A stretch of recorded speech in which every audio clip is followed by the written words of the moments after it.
Ela nasceu em Bauru e tem a infância no altos da cidade, mas é através da escrita de poesias e crônicas que ela foi percorrendo as trajetórias de sua família. Ana Maria Barbosa Machado é a nossa convidada do Câmara Livre de hoje.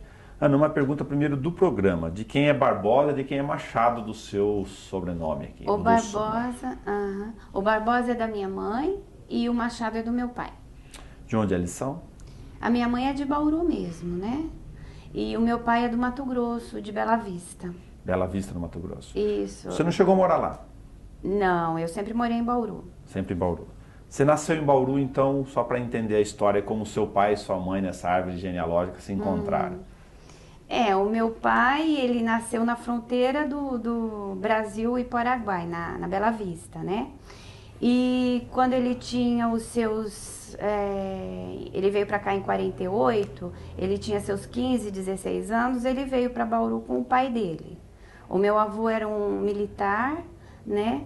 E estava querendo vir para Bauru, porque ele ouvia falar muito de Bauru, e ele queria se aposentar aqui, então ele veio e trouxe a família. Isso em 48. E na época, a minha mãe, nascida aqui, né? Ela conheceu meu pai e eles se casaram e aí formou a família. Quantos irmãos vocês são? 2 irmãos, eu sou a caçula. Caçula. É ruim ser caçula? Olha, eu acho que normalmente é, né? Porque pro caçula, assim, sobra algum carinho pequeno. Mas tudo bem, né? A gente vai superar. Mas o caçula não é o mimado, segundo a história? Olha, eu acho que sim, em relação, assim, aos demais parentes, entendeu? Por exemplo, o meu pai me mimou muito. Agora, minha mãe já não. Minha mãe já se preocupava mais com o meu irmão e com a minha irmã, entendeu? Então, ela deixava que o meu pai cuidasse mais de mim. As minhas tias, as minhas avós. Até hoje é assim, sabe? Assim, um pouquinho sei lá, é uma coisa estranha isso, mas é verdade. A gente pensa que talvez, assim, os filhos... Talvez seja melhor cortar isso. Pode falar. Não, eu acho assim que é uma identidade, entendeu? É difícil Vou falar. brincar com o seu lado poeta. O poeta não se permite o corte, assim como, em tese, o jornalista. Também. A fala espontânea é a melhor, em geral. E me diz uma coisa, que memória afetiva você tem de sua infância? Então, quando eu era bem pequena, a gente vivia na Rodrigues Alves, né? Então eu lembro daquele movimento que a Rodrigues Alves tinha. Era o que tem hoje o resto das avenidas de Bauru, né? Então era muito movimento, era muita coisa, tudo acontecia naquele pedaço de Bauru. Tinha aquela praça, a Praça Rui Barbosa, que é a Praça do Coreto, que eu sempre comento que é um lugar que me toca muito. Eu acho que tem muito a ver com a minha infância, porque eu ia muito passear naquela praça. Por isso, já fazendo um recorte aqui no livro Bauru de Todos os Tempos, você escolheu esta praça exatamente para escrever? Sim, eu acho que sim. Foi uma coisa assim bem sentimental. Tem uma relação sentimental, você aproveitou a questão de marcas, de histórias relacionadas à cidade, que estão ligadas a esse livro. Isso. Foi difícil fazer a pesquisa, trabalhar na organização dessa obra, que envolve vários autores, a gente conversou com alguns deles. Isso, a gente tem 30 autores, né, dentro do livro de Bauru, e assim, o que foi mais difícil foi a gente achar alguém que bancasse a obra, entendeu? Porque a gente não queria que fosse mais um livro que a gente tivesse que financiar. Entendi. E também encontrar fotógrafos que se dispusessem a fazer tudo que a gente precisava. Então, por conta disso, demorou mais do que deveria. Tá. Financiar livros. Você tem uma série aqui que estão no meu colo e a gente vai falar de alguns deles, alguns desses textos. É difícil ainda? Não, não é. Hoje em dia, qualquer um que possa pagar a sua obra pode ir lá numa editora e fazer. Não é caro. Eu fiz uma pesquisa até. Aparentemente não é caro você fazer uma publicação de uma obra. Não, não é. Né? A linha editorial não está tão distante assim do ponto de vista do custo. Mas para você tornar lá uma obra financiada por um grupo, aí muda muito de figura. Eu acho que sim. E também é tal coisa. Eu tive pensando o seguinte, eu acho que o que falta para o pessoal, principalmente de Bauru, é uma divulgação maior, entendeu? A nível estadual, talvez. Alguma coisa que saia de dentro de Bauru.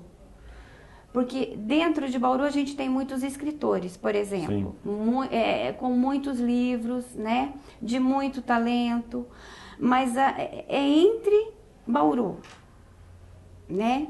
Eu penso que se a gente pudesse sair daqui e ganhar São Paulo, por exemplo, Rio de Janeiro, que é o limite que a gente poderia ter. É que aí o mercado editorial tem as suas regras e eles têm outras frequências para poder atingir esses mercados, né? Então, mas eu acho que o que peca aí é a distribuição e a divulgação também. Entendi. Você começou a escrever com que idade, Ana? Olha, no que eu me lembro Digo foi os na textos de época, poesia, na época que eu fazia teatro, isso na época do colégio, entendeu? Então, o Paulo Neves tinha aquela coisa de estar saindo da ditadura e de estar montando grupos de teatro, né? Então a gente se envolvia muito e tinha um texto dele que ele fazia assim, ele pegava muitos poetas, né? Então, o que a gente já conhecia de poesia dentro da escola, a gente passou a conhecer mais por conta desse texto que ele fez. Entendi. Então, ele pegou de Drummond, de Bandeira, de Bertold Brecht, e a gente começou a conhecer e começou a se interessar. Foi nessa época.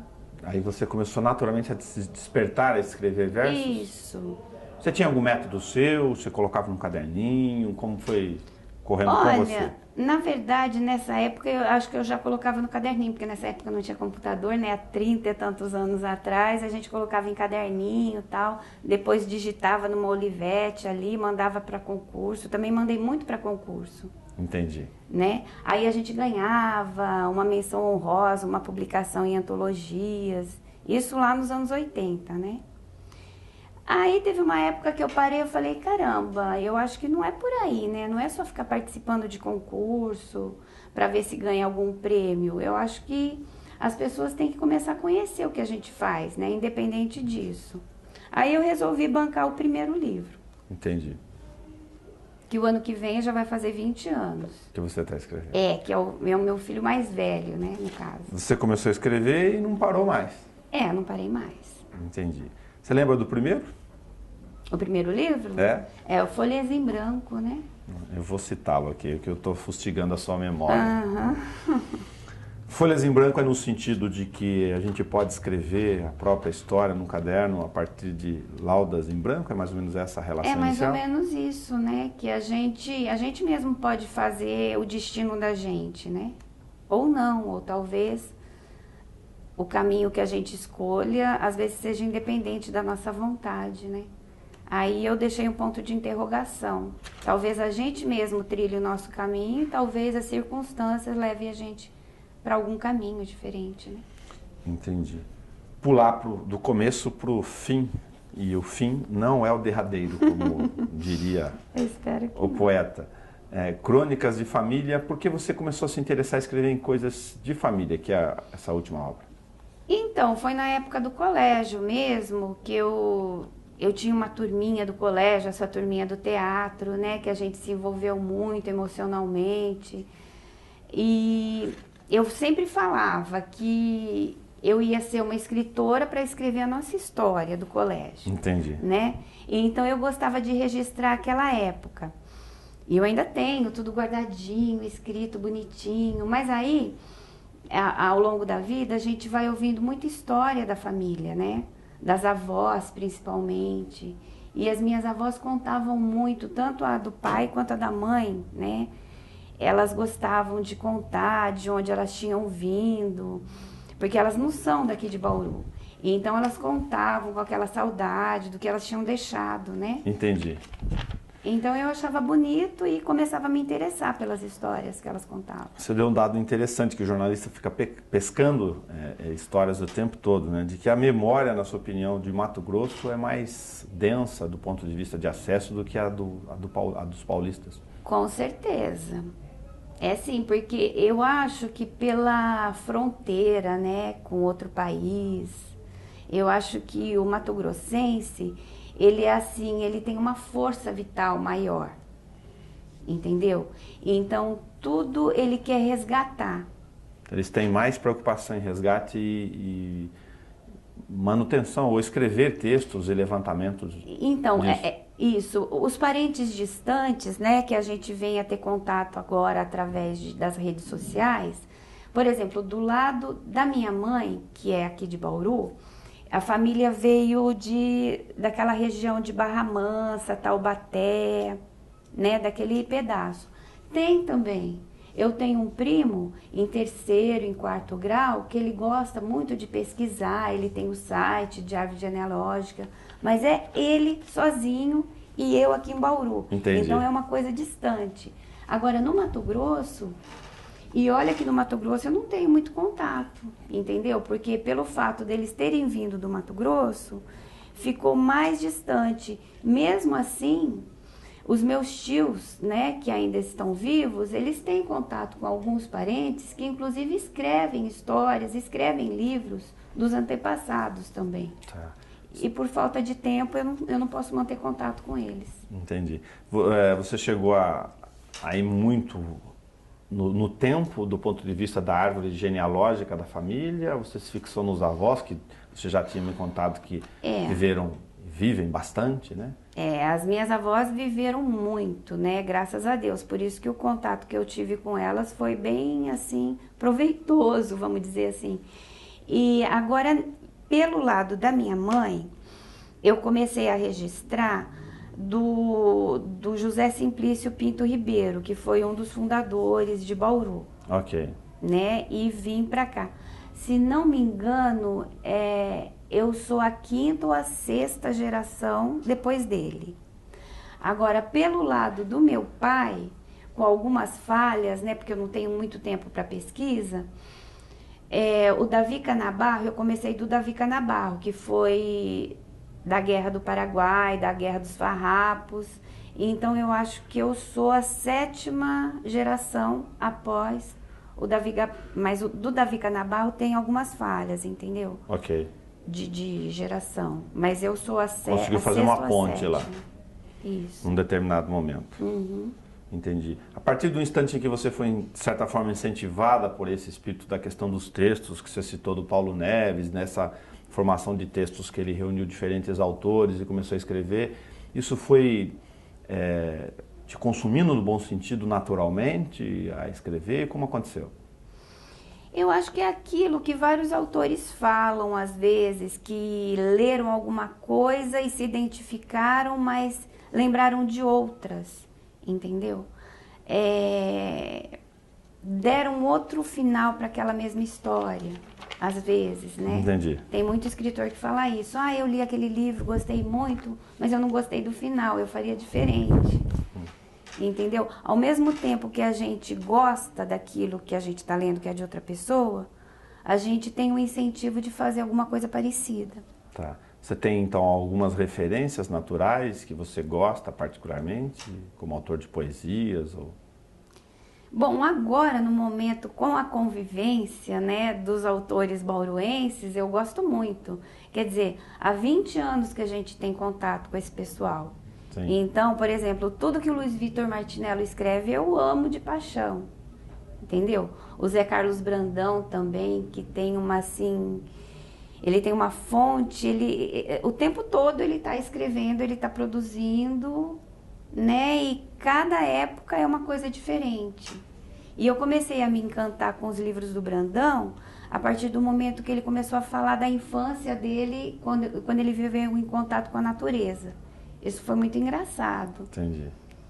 Ele começou a escrever assim de maneira mais simples, entendeu? Porque o Brandão tem uma escrita um pouco difícil para pessoas simples como eu. Mais erudito um pouco, do ponto de vista linguístico. É bem assim, sabe? E a partir do momento que ele começou a falar dos patos, da terra, do riozinho, aquilo lá eu comecei a me identificar mais. E eu também gosto muito, né? Assim, é difícil a gente falar porque a gente gosta dos amigos. Sim, sim. Então, fica um pouco, né? Fazer recorte e escolha é sempre É difícil. sempre difícil. É como ir numa vendinha antiga, lembra? Tinha todos os doces lá, Maria Mole, Suspiro, Goiabada, Então, né? fica A difícil. paçoquinha, que a gente chamava de gibi, E escolher um. e tem uma menina que está aparecendo agora também, eu falo menina porque ela está entrando agora para o grupo, né? Ela escreve assim de uma maneira bem encantadora, também ela é bem poética, né? A Gisele. Tá. É uma pessoa assim que está se enturmando agora com a gente, mas na minha maneira de ver ela tem muito talento. Ok, entendi. Eu falei do primeiro livro de poesias, vou pular para o último. Por que Maresias? Então, porque Maresia, eu achei, no singular. maresia, é aquela coisa da brisa, né, da praia, que era uma coisa que eu sempre quis falar, sabe, aquela coisa de praia, de férias de verão, e sempre foi ficando para trás, né, é uma coisa que era muito forte, né, quando a gente tem os 14, 15 anos, vai pra praia, hoje em dia a gente passa protetor solar, naquela época era outra coisa, né? Era tempo bronzeador cuidava. mesmo. Era aquela cenoura, aquela coisa que a gente passava para ficar bem bronzeado. Então eu me lembrei dessa época, eu falei assim, por que não, né? Uma coisa que falasse de praia. Então foi aquilo, eu sentei no computador e fiz, acho que em 2, 3 dias. Eu já tinha alguma coisa guardada, eu coloquei no que estava faltando e terminei esse livro. Por conta disso, para fazer uma homenagem àquilo, né? Talvez até seja meio que um final de época de poesia para começar outra coisa, talvez. Talvez as crônicas. As poesias foram mudando muito os temas ao longo do tempo. Aqui teu, que refração você faz sobre os seus textos? Então, sei lá, talvez, né? Não sei. Porque poesia é tudo um momento que a gente está vivendo. Tá. E agora eu tô assim, a gente vive muito assim rapidamente, né? O dia começa, já termina muito rápido. Alguma coisa que eu escrevi ontem, eu vou ler e falo, caramba, não fui eu que escrevi isso, entendeu? Porque parece que é uma coisa tão de momento que não tá tão profundo. Dá uma sensação que é mais imediatista, efêmera, talvez, a linguagem? Uhum. É. Tá assim... Porque às vezes a gente lê e fala assim, nossa, isso daqui tá tão bonito que nem parece que fui eu que escrevi, né? Mas no caso, não. Parece que não tem mais a ver, entendeu? Foi aquele momento e já passou. Entendi. Você falou que tem livros que levaram 11 anos para escrever. Qual que é a relação do tempo aí com essa sensação toda? Então, foi esse último de poesia, entre o penúltimo e o último, né? Foi na época que eu me casei, na época que tinha que cuidar mais da casa, do filho, né, que veio em consequência do casamento, né? E apareceram outros projetos também, né? A gente começou a se engajar muito em outras coisas, dentro da Academia Bauruense de Letras, dentro do grupo Expressão Poética, né? Que o Expressão Poética completou 15 anos agora, com o livro de Bauru. E a academia já tem 21 anos de história, né? E eu tô nele há quase 10. Tô nessa história. Então, são coisas que envolvem muita gente. Então, assim, a nossa preocupação vai ficando na gaveta, a gente vai resolvendo as outras. Tipo, a gente vai na farmácia para comprar os remédios dos outros, o nosso a gente esquece. É mais ou menos por aí. Mais ou menos por aí.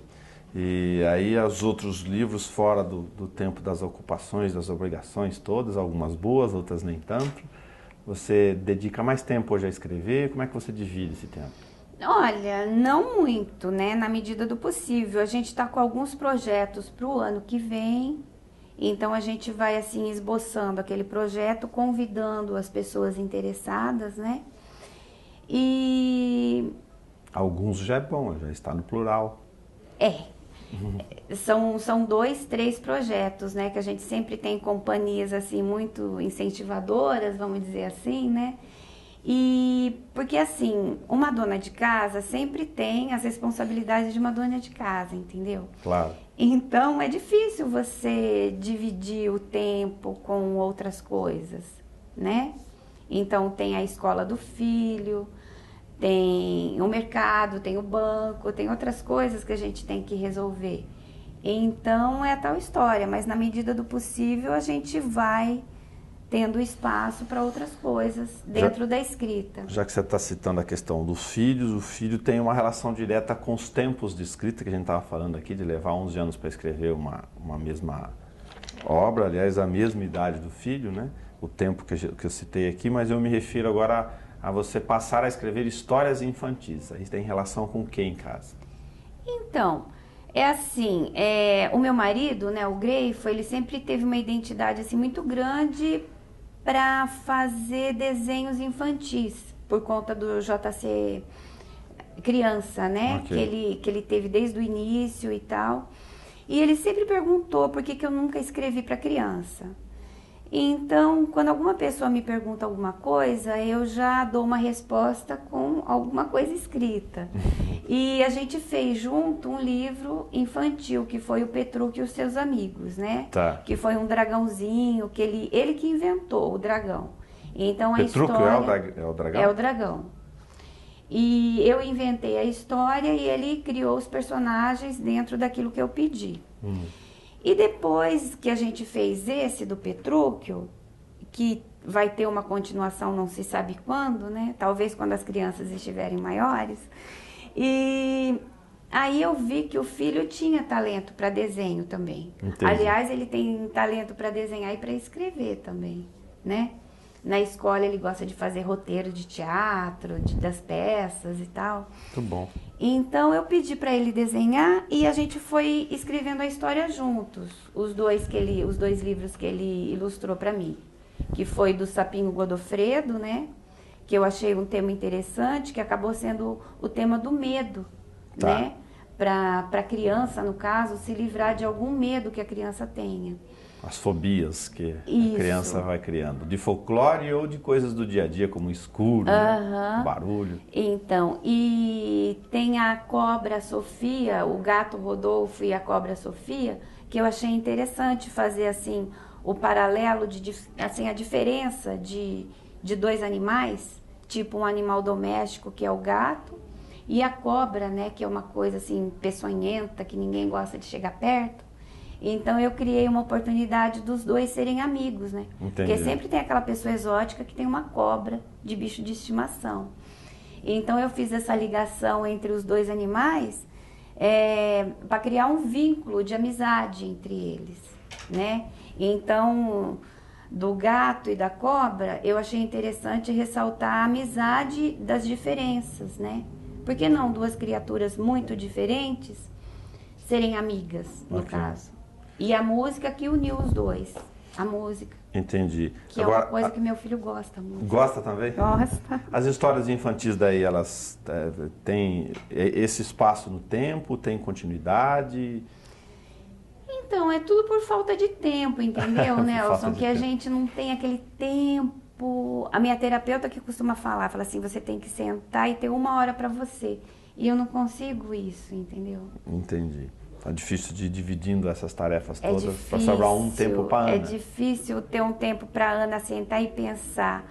Apesar que eu tento, né, com os projetos que a gente tem, eu tento da seguinte maneira, eu coloco outras pessoas no projeto para as pessoas ficarem me cutucando e o projeto ir para frente. Entendi. É alguma coisa que funcione. Tá. E a academia? Fala da academia.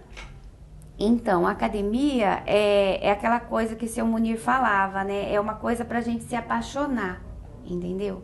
Porque a gente entra, participa e quer ver a mudança dentro dela, né? A gente não quer que fique aquela continuidade de falta de espaço, por exemplo. Que a academia com 21 anos de existência, ela não tem o seu espaço próprio, né? Então, no momento a gente está batalhando também para isso. A questão da sede. A questão da sede. Não, a sorte é que assim, a gente tem uma abertura muito grande com o Elson Reis, né? Que é o secretário da Cultura. Ele faz uma grande abertura para a gente. Ele está colaborando muito nesse sentido. O Rodrigo Agostinho também, entendeu? Tá. Vocês têm reuniões periódicas? Como A funciona? academia, sim, a academia tem reuniões mensais, né? Mensais. Que no momento a gente está usando o SESI, da Tá. Rubens Arruda. Da Rubens Arruda, para se reunir. Uhum. Tá. São todos autores, eu conheço alguns, mas para as pessoas que não conhecem, ter um pouco da dimensão, que estão aqui em Bauru, não necessariamente são daqui, estão circulando sobre histórias locais ou não. Então, a academia funciona assim, ela tem os membros efetivos que participam das reuniões e que residem aqui em Bauru. Tem os agregados, né, que ocasionalmente já participaram das reuniões, mas por motivo de tempo e tal, se afastaram, então eles se tornaram agregados, mas continuam morando em Bauru. Ok. E tem os honorários, né, que são figuras importantes, como é o caso do Marcos Pontes, do Damásio também, e alguns outros. E tem os correspondentes, que moram em outras cidades, como é o caso do Lúcio de Mello, que está em São Paulo, né? A Vânia Figueiredo, que agora está na cidade de Campinas. Que eles têm uma ligação assim mais afetiva com Bauru, por conta de conhecer os escritores daqui, né? Certo. Uma pergunta difícil de você responder, porque todos os seus livros de poesias têm 31 textos. Ah, não é muito difícil, não. É por conta daquilo, que os primeiros, os dois primeiros, a título de curiosidade, uma vez eu fui contar quantas poesias tinha, né? Para ver se o terceiro que eu estava tendo a intenção de fazer, se ele estava assim, muito pequenininho, muito fininho e tal. Aí, por coincidência, os dois primeiros tinha 31 poesias, né? Não tem nada de cabalístico nisso, então? Ou tem? Agora passou a ter, né? A partir do momento que toda vez que eu faço um livro... eu acho que no livro de crônicas eu coloquei 31 também. Eu falei, não vou sair da regra. Você tentou pesquisar isso, olhar ou isso tanto faz? Não pesquisei, não. Eu achei interessante que, como os dois primeiros aconteceu isso, eu fui seguindo, né? Eu fui pro terceiro, fui pro quarto. Aí o de crônicas eu falei, bom, eu vou colocar 31 crônicas também. E foi o que deu certo. O que é o texto para você? Bom, acho que um texto, para quem escreve, é um pedaço da vida, entendeu? É uma coisa forte que a gente pretende deixar para a posteridade, entendeu?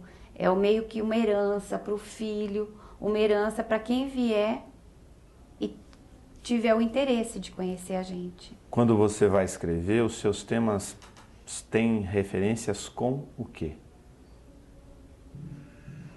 Então, eu acho que agora, nesse de crônicas especificamente, é com o sentimento meu ou o sentimento de um ancestral que eu acho interessante para registrar. É uma coisa para ficar no registro. Memória de família. É uma memória. Tá, não só de família, né? Mas tem textos seus que têm relações com questões abertas, não necessariamente ligados à memória. Sim, tem, mas... Depende muito das fases que a gente estava falando lá atrás. Tem muito das fases, inclusive porque esse projeto novo que a gente tem agora, para o ano que vem, por exemplo, eu me dispus, eu falei assim, eu vou escrever todos agora. Sentei, escrevi e tal, aí era 10 horas da noite. Aí às 10 horas da manhã eu me sentei de novo, falei, deixa eu fazer uma revisão nisso que eu escrevi ontem à noite. Falei, caramba... Como é uma coisa bem passageira, porque o que eu estava sentindo às 10 horas da noite, eu nem me lembrava mais às 10 horas da manhã, entendeu? É outro sentimento. Eu acho que é o dia a dia da pessoa que está muito movimentado, né? Apesar que tem coisas que a gente escreve que é forte, entendeu? Que te marca. Que me marca muito. Por exemplo, a resiliência, né, que é uma palavra nova que todo mundo está usando, que é bonita, né, que é aquela coisa de levar uma tempestade e não morrer dentro da tempestade, né, de sobreviver às tempestades. Eu fiz um poema que eu achei bonito, que está no próximo projeto. E dele eu não me esqueço, entendeu? Porque eu achei que foi uma coisa bem profunda, foi uma coisa que eu senti na hora que eu estava escrevendo. Então é por aí, muito do que a gente escreve, amanhã a gente pode querer jogar fora. É normal. É. O mundo das letras. fazer uma seleção. Não pode contar isso pro Petrúquio só, senão ele fica com uma Não, labareda aqui de Petrúquio bravo. a gente não joga. Não joga fora? Não, Petrúquio é um sentimento bem... E nem o Godofredo. Nem o Godofredo. Ana, muito obrigado pelo seu bate-papo com a gente. Fala que é um recorte com tantas escritas que estão aqui no colo. Mas, enfim, para você pegar alguns desses recortes e poder dar o prazer para a gente de trocar essa informação, que é mais importante. Obrigada a você, obrigada pela oportunidade, né? E é tal história, os livros são como os filhos, né? A gente não pode falar eu gosto mais de um do que do outro, né? Porque a gente gosta de todos em épocas diferentes, da maneira da necessidade que ele está precisando, né? O Cama Livre de hoje conversou com Ana Maria Barbosa Machado. Até o nosso próximo encontro.